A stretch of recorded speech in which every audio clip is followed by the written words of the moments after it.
Welcome to There Is a Method to the Madness. My name is Rob Maxwell, and I am an exercise physiologist and personal trainer. I've been in business for the past 25 years. All right, let's jump right in this morning. Or maybe you're listening in the afternoon. Doesn't matter. Let's jump in. I want to talk about some strength training today. I think a lot of people don't understand the modes. So the reason why we pick certain types of exercise, that's called the mode. So for example, modes might be your body weight, modes might be machines, modes might be free weights, modes might be dumbbells, and then also we call like accessory type stuff props. So that could be like BOSU and bands and tubes and things like that. So those are all the modes, and too often people kind of get a little bit discombobulated over workout plans when they see workout plans, and they think to themselves, or they ask me, or they ask somebody, well, I don't have access to blankety blank, so what can I do? And so I think that's a great question, and I want to cover that. So we only have so many basic movements of the body, all right? And to be a functional human, we want to keep the muscles that move the bones, that make joints strong. We have access over, or we have responsibility over the soft tissue, meaning the muscles, the tendons. So like we can control that, right? So if we can control that by keeping those muscles surrounding the joints strong, then we're keeping the joints strong. And I'm 100% completely confident in that statement. People get injuries and they get problems when those muscles surrounding the joints get weak, all right? So let's figure out how to do that. What are these basic movements? So first off, you probably hear a lot if you're around training circles, people talking about squat. So a squat is simply squatting down. So a squat is a basic human movement. When I say human, it's human movement. We squat. Dogs, cats might squat, but they do it in a different way, right? I don't know. I mean, if your dog can sit up on its back feet and do a squat to the ground, that's pretty cool. Now I'm wondering if my dog can do that. I'll test for this afternoon. So anyway, that is a squat. A squat is basically a multi-joint activity, which means that your knees and hips are both going into extension on the way up. They both are extending on the way up. So the primary bones moving is the femur and then the spine. So the thoracic spine and the lumbar spine moving upward. All right. So the other bones moving is the shin bone, believe it or not, even though it's staying isolated on the ground. The fact that your knee is extending, there's a force on that shin bone keeping your heels onto the ground. So you're moving a lot of muscle when you're doing that. All right, that's the bottom line. So a squat can be done anywhere, right? So let's talk about the modes. So the squat is one of the movements that we humans should be able to do to stay functional. Sitting in a chair is a squat. If you squat down and it sounds so weird to use the word when you're trying to describe it, but when you squat down to tie your shoes, that is a squat, okay? If you're going down, bending both knees and hips, all right? Babies squat very, very natural. Us as adults, we tend to lose that because we lose strength and we lose flexibility, range of motion. So that's a squat. It can be done with just body weight. It could be done with tubes, meaning you're putting the tubes under your feet and then you're holding them in your arms. It could be done with free weights, whether it be a barbell on your back, a barbell on your front, which is a front squat. It could be done with dumbbells, either holding them in a goblet position up near the chest or holding them down at your sides. It could be done with a cable machine. And then here's the one that might throw you off a little bit. It can be done on a selectorized machine, like a Nautilus machine or a Cybex machine, whatever machines you use, Life Fitness, simply called a leg press. A leg press is a machine version of a squat. That's what it is. The only difference is your upper back and your upper torso is staying stabilized, and your legs are pushing out in the same motion that your legs would push off the floor. It's a squat. So this is just the first one we're covering, squat. Okay, the next question is always, which one's best? There isn't a best. The one that's best is the one that, number one, you have access to, and number two, that works best for you, and number three, varying them is a good idea. There really isn't a technical best. I'm a big proponent of getting people as close to their natural surroundings as possible, which means on their feet. So I'm not a huge fan of leg press, although some people, for whatever, their hips won't stay in position you want them to if their feet are on the floor, or their torso leans so far forward on a squat, which in my opinion we should be trying to correct before we basically give up on them. But if that's the case, a leg press would be more appropriate. So there's reasons to use it, or you just want variety. But just know it's all the same muscle groups with just a little bit of change here or there. But you're activating the glutes, you're activating the quads, and you're activating the hamstrings. Okay, the hamstrings are the least activated in a squat, by the way. That's normal. You hear people say a lot, oh, you're working your hammies. It's like, not so much. Mostly glutes and quads, with the hamstrings getting some activation. But again, what's best? It's what you have.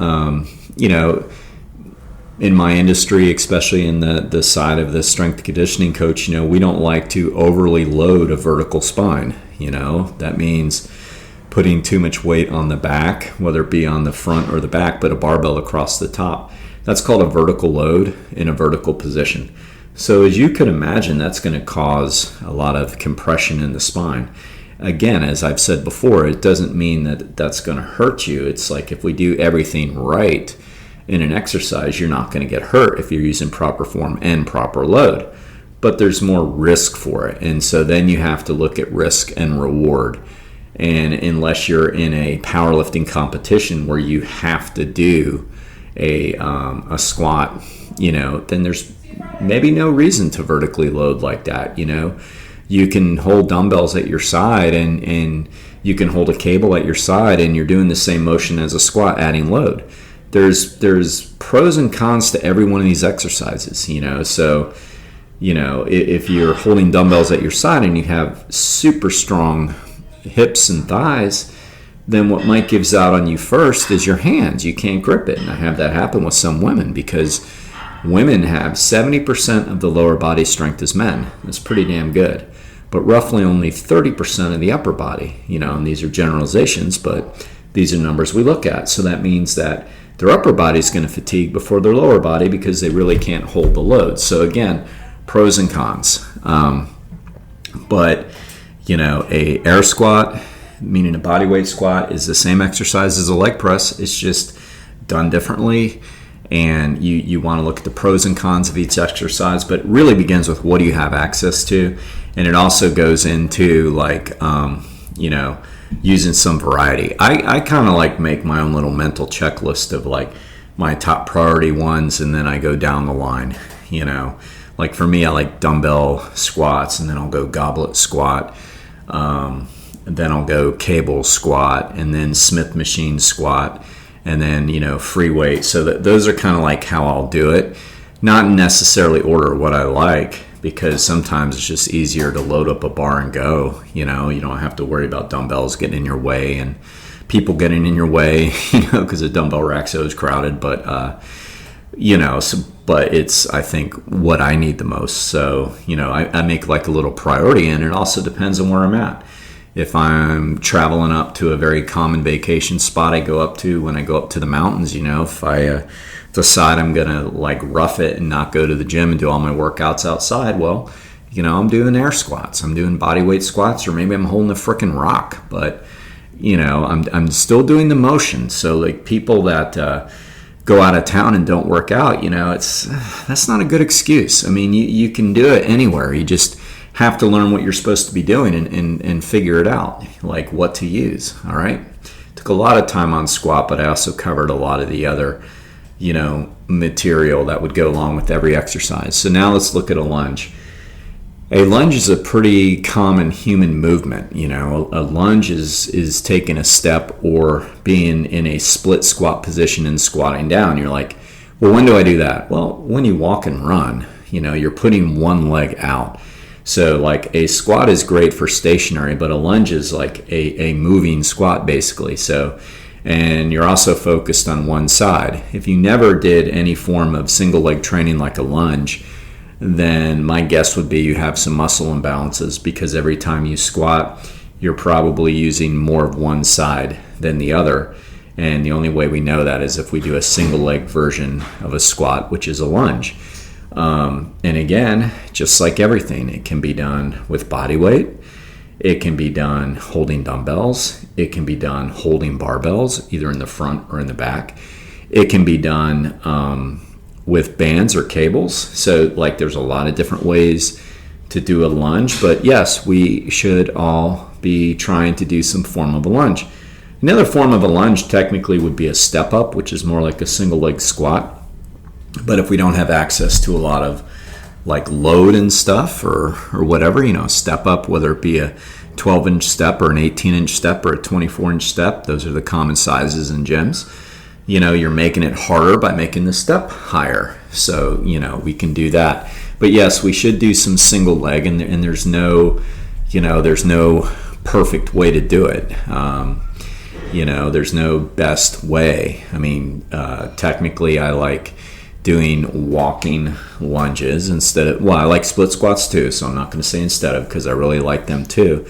And essentially they're the same thing. A split squat is just a stationary lunge going up and down, and a walking lunge is moving, bringing the leg all the way through, stepping on the ground, squatting down.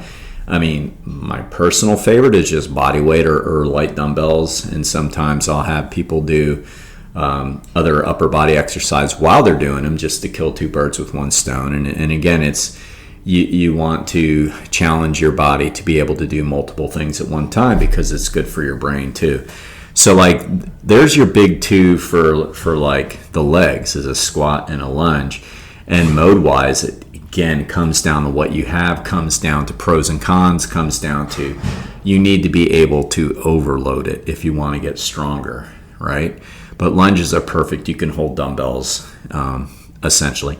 And because you're doing one leg at a time, you don't have to hold as much weight. So technically women with less strong upper bodies as men can get by with holding lighter dumbbells and still fatigue their legs. All right. Now let's look at some of the ones that's more baffling to us, is why they get so confusing for people. All right. Then we need an upper body push. Now a push is done technically in the horizontal position. That means you are pushing off your chest. So if you're laying on your back, then it is a vertical load, because if you're supine, which is on your back, that means the load is coming down towards your chest, okay? That's why it's considered a horizontal exercise. If you're seated on a chest press machine and pushing outward, it is still the same movement. It's just the weight has been distributed for you in the same position as your shoulders and elbows, so you're pushing outward, but it's still a horizontal. So anytime you talk push, it's a horizontal movement where you're pushing outward off of your chest. Now, you got push-ups. That is, your push-up is your body weight version of a bench press, and your chest press is a machine version of the bench press and a push-up. They're the same thing. And when you hold dumbbells, then you're doing a version of a chest press holding dumbbells. They're the same thing. Used to kind of like baffle me to see some of these old school bodybuilders, and you read about their workouts in the magazine, and they're like, well, I do start out with barbell bench press, and then I move right into dumbbell bench press because, it works the fibers differently. It's like, it does. No, it doesn't. It's a horizontal push off your chest. It's the same thing. Now, if they would say, I want to work on muscle imbalances because, this way one side isn't taken over for the other, then dead on they're right. So again, it's not the question over why people do exercises. Well, that is the question. In other words, there isn't one better than the other. It's just, what are the pros and cons of this exercise, but we don't need to be doing like all these 1,000,001 angles and do them all at the same time, because we're just going to get overtrained. Now, variety is fine, but we don't have to do it all that day. It could be a barbell bench press one day. The next time you work out a dumbbell bench press, the next time, like an incline on a cable machine or, whatever. But that's a human movement that we need, is a push. All right. Pros and cons, Before I move too far away, I want to make this point. Oftentimes people say something silly like, body weight exercises, begin with them because they're the easiest.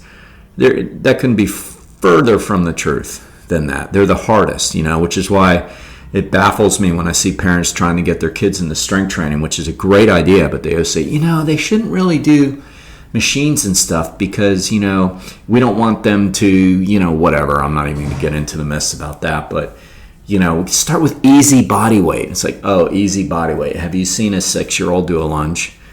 I mean, it looks like they're going to snap in half. They have no concept. They have no control over their body yet. And somebody's trying to make them do a lunge. It's like, no, believe it or not, little kids should start with machines and bands and things because, that's easier. Bodyweight exercises are really the hardest. I mean, why do you think the majority of military training is with bodyweight exercise? Because it's hard. I mean, if you're doing air squats correctly and you're doing a lot of them and you're doing them deep and you're doing them fast and then you're doing walking lunges up a hill and then you're doing push-ups until basically your face falls into the mud, and then he says, okay, now it's pull-up time. There's nothing harder. So get that out of your head. Bodyweight is super hard. It's not the easiest, I would argue. It's the hardest done right. And, if you add a little load to it with dumbbells, then you've just made it even harder. But just get it out of your head. It's easy because most people don't, when they start working out, don't have the coordination and strength to do bodyweight exercises. So we have to do more machines, the bottom line, to get their strength up. So, again, what's best? I mean, I love push-ups. Barbell bench press is great because everybody talks about how much they can bench and blah, blah, blah. It also could potentially be injury producing just because your ego gets in the way and you need a spotter. So, is it bad? Absolutely not. We do it all the time. It's just don't think it's the best either. It depends. Dumbbells are great. But, when you start getting heavy enough with dumbbells, you also need a spot. And most people are stronger than their dumbbells. If you see somebody slamming their dumbbells into the ground coming off a chest press, that weight was too heavy for them. That should not happen. You should be able to control the motion laying back in the position and do the reps properly. If you just let the dumbbell slam off of you, I mean, basically you're a dumbass. You could tear your rotator cuff. You're being disrespectful to the gym floor and the piece of equipment. And I say this because guys do it all the frickin' time. And real trainers will walk up to them and say, when you can handle that load appropriately, you're ready for it. Until then, use half the resistance. We're supposed to be making our body stronger. So if we're using a load that we literally have to drop because we can't do a sit-up with it to finish, it's too heavy. We're supposed to be making our whole body stronger. So, there's downsides to that. Machines, you can work out. A chest press, you can work out without a spotter. You can push out as hard as you can. Is there a downside to them? I mean, they're expensive.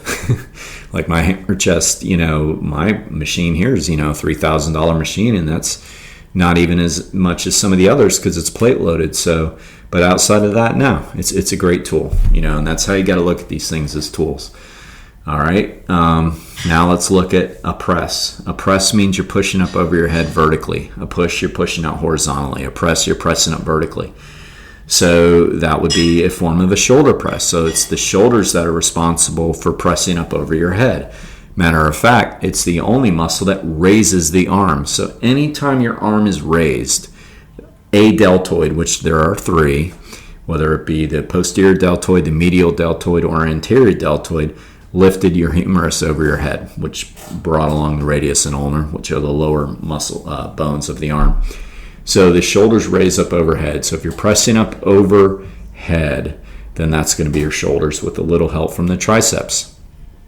Again, a vertical, push-up, handstand push-up, like you see CrossFitters and people like that do. Super, super hard, but that's using your body weight to do it. Or you can use a barbell overhead press, what they call a military press. That's where you lift the barbell up, you hold it on your chest, you press it up overhead.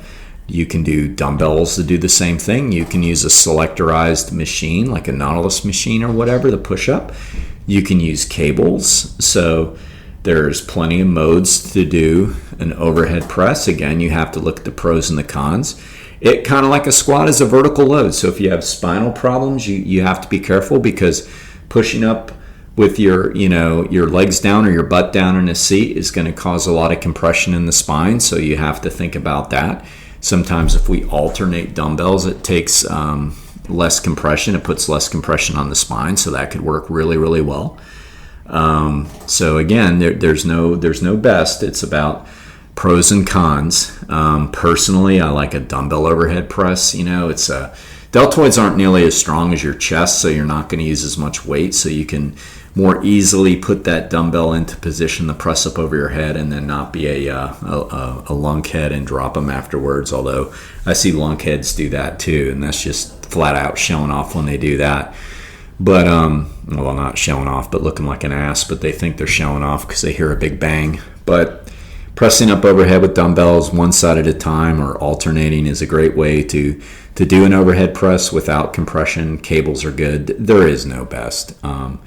And I'm not even talking about the accessory exercises like curls and side raises and all that. That's for a different podcast. These are just the basic movements of, really what our workout should entail. A squat, a push, a press, a lunge. Now let's look at a pull.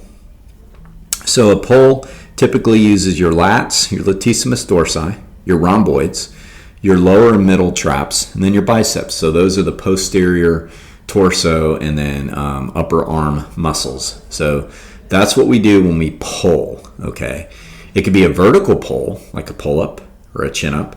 By the way, a pull-up typically, your hands, your palms are going to be facing out. A chin-up, your palms are going to be facing in. There's not a huge difference. It just changes a little bit with the biceps.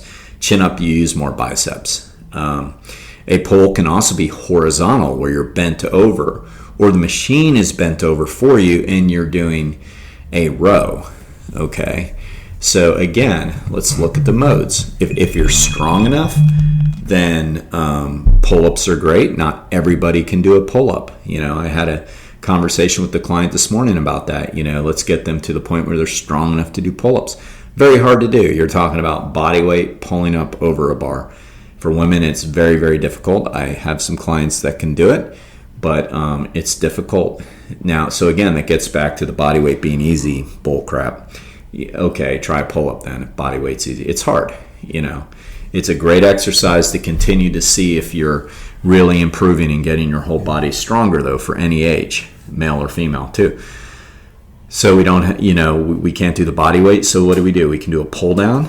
That's an example of a vertical pull, a pull down in the machine. So then, yeah, you would need a machine to do that. You don't have a lot of options to do a vertical pull any other way. You can't use dumbbells. You can't use free weights. It's got to be a machine, either a selectorized machine. Selectorized just means you're putting the pin in it. You're selecting the weight. That's all that term means. Or you're using a cable machine, like a multi-purpose machine that you can turn into a pull down. Then you can do it that way. So your options on a vertical pull is either pull-ups or a machine pull. That's it. There's no free weight. Now, horizontal pull is a little different. All right. So that's where you are bent over position, and you're rowing a weight up to your chest. So that can be done with a barbell, and it can be done with dumbbells. It can be done one side at a time with dumbbells or together with dumbbells. Barbell, you start doing it one side at a time, I'm going to be looking at you a little funny. That's going to be a little challenging, And then you have machines where the machine is set up to put you in that horizontal position, remember. So if you're seated and pulling into you, the load is still horizontal, or actually still vertical, but you're in the horizontal position pulling it because the machine with the cables has changed the direction of the pull. So it's still considered a horizontal pull. It's just obviously you're seated upright and you're pulling into you. That makes it a horizontal pull. So again, you got the free weight version, the dumbbell version, the machine version. Pros and cons. I mean, the bent over row, not done right, you can injure your back because of the way you're positioning your body. I think it's a great exercise. I think if we're always running away from exercises like that, we're making our body weaker.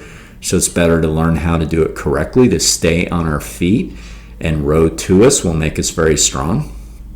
We can take baby steps towards that by using a bench and putting one knee on it and doing dumbbells one side at a time. And when I say baby steps, it doesn't make it easier. I mean, that can make it actually harder because you're using more load. So again, pros and cons.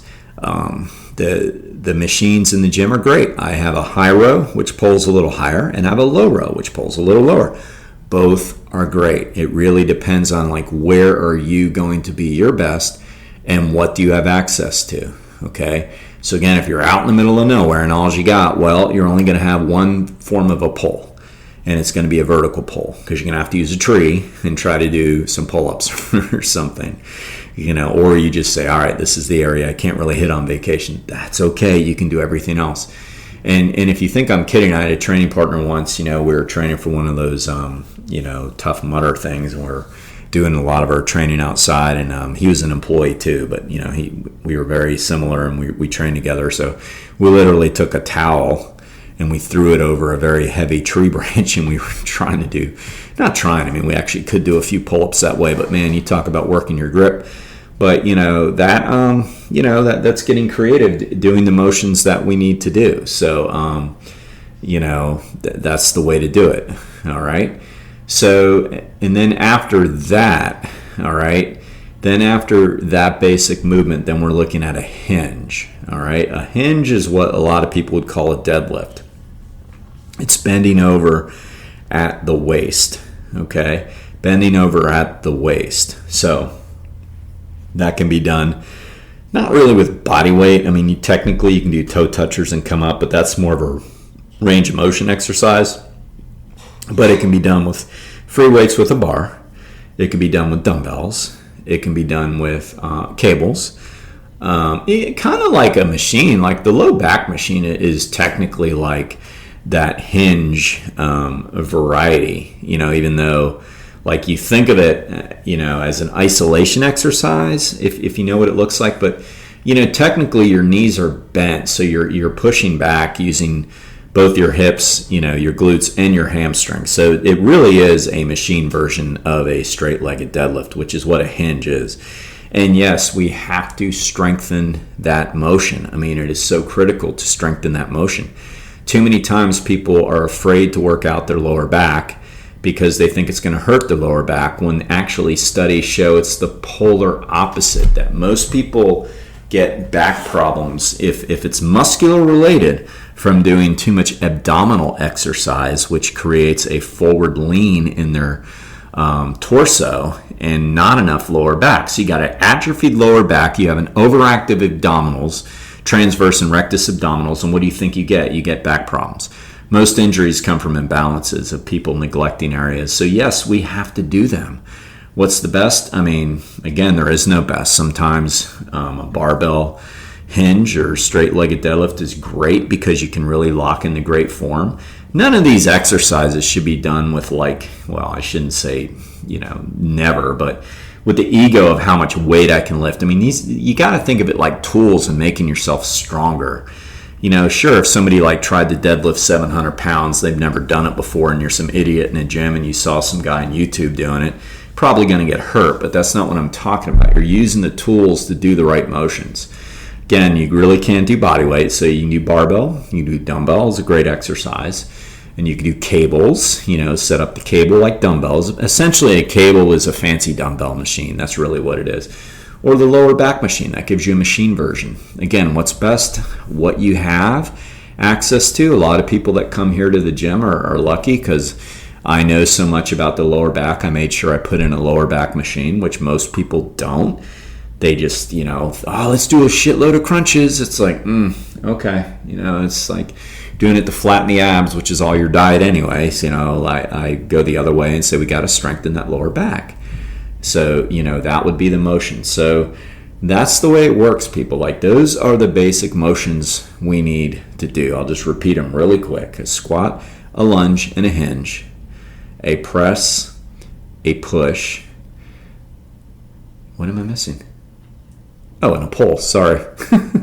Totally sidetracked. In a pull. Okay. Squat, lunge, hinge, press, push, pull. All right. And then you're like, where are abs? Abs comes in everywhere. Like, if you're doing all these exercises right and you're keeping everything tight, guess what? There's your plank. I'm not saying we don't do them. They're a good warm-up. They're good range of motion and stuff. But those are the core. And then what modes we use, I'm going to say it for probably the 1,000th time today. It depends on what you have. There's pros and cons. And probably the biggest point, don't be an idiot and think body weight's the easiest. It's the hardest. Technically, the hardest. So, a lot of times with clients, we like to build up the foundation on the machines. Then we're going to move in with free weights and body weight stuff, depending on what they need. There are some machines that are superior still. So I'm not trying, I love machines. It just depends on what they need. But I like to get people on their feet doing very functional exercises. That's going to keep them strong in the battle of everyday life. All right. So let's wrap this up by thanking our sponsor. We cannot put on this podcast without a sponsor. It's not free. It's not free. It's free to you guys, not free to me. But very, very, very well worth it. And I'm glad we do it. So Jonathan and Lynn Gilden of Gilden Group Realty of Realty Pros are our sponsors. And they are absolutely awesome. They do a great job. They stay fit. They work hard. They have the number one sales around. They have the number one 5-star ratings. And, I can't thank them enough for their sponsorship. Please give them a shout out when you can if you need some help on the real estate market. It's definitely a seller's market right now, but at the same time, you need good real estate agents that are going to help you find what you need, which is an area I run into. And some real estate agents, quite frankly, don't have the work ethic to go find what you need. Not them. They're the best. So check them out at thegildengroup.com. And until next time, stay max fit and stay max well.